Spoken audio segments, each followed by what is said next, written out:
there pressure to look dapper because of this show? I guess so, a little bit. I hadn't actually thought about it, but yeah, it's actually really nice that it feels like I'm back in my sort of get up from the show, so it's quite enjoyable. The other Luke said to me his wardrobe has changed since being in Bridgerton. Do you think you've changed yours? I think, if anything, it's my accent. I come home and my girlfriend says to me, like, you're very posh today. I say, oh, it's because I've been in rehearsals or shooting something. So yeah, I think there's definitely parts of Colin that are filtering in.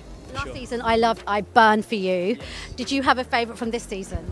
You know what? We didn't even think that was going to be a line from last year. So No way. it's really interesting. Yeah. So there's not actually. There's definitely going to be something between Kate and Anthony. I can sense it because there's so many. That's the thing. There's so much this year. So yeah, I'm excited to see what the favourite line is that comes out. It'll be a treat to me. I watched it and I don't know how I feel about you. Really? Yeah. I apologise in advance. I mean, friend zoning. Yes, yeah. You're a bit of a. He does something good and then kind of messes it up It's a like little he bit. has a redeeming quality and then he does something really like, you're like, what are you doing? Yeah, totally. I think it was really interesting to play that actually because it meant that there are times when he's so kind and so generous and he really sees the world for what it is and tries to help in that world, and then there are times when he can't see what's right in front of his face. So The worst thing you say in this whole season, and it's when you and Penelope are having a moment and you say, she's talking about being a woman, and you say, you're my friend.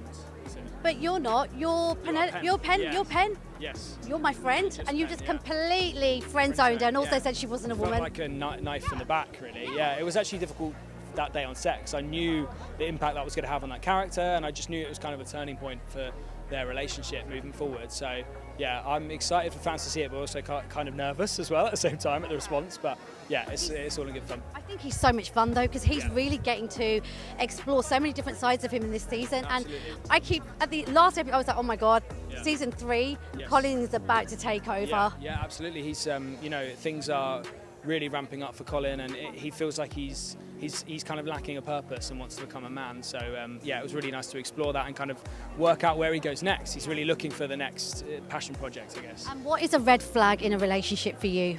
Oh God, I don't know. That's a really difficult one. I don't know if I have any. I guess it's I'm like big on sense of humour. So like maybe, actually a big thing for me is like insensitivity, and I think I share that with Colin. Like I gravitate to people that are sensitive souls and kind of kind and caring. Me too. And are you thinking for the next season, gym, six-pack, the shirts up? I know this time where there's not that much, Yes, but is that always a worry? I guess you never know with the show what's going to happen. So yeah, I'm definitely getting back in the gym, ready for season 3. We have no idea when it's even going to start yet. So like, I'm constantly waiting to find out, chasing that date.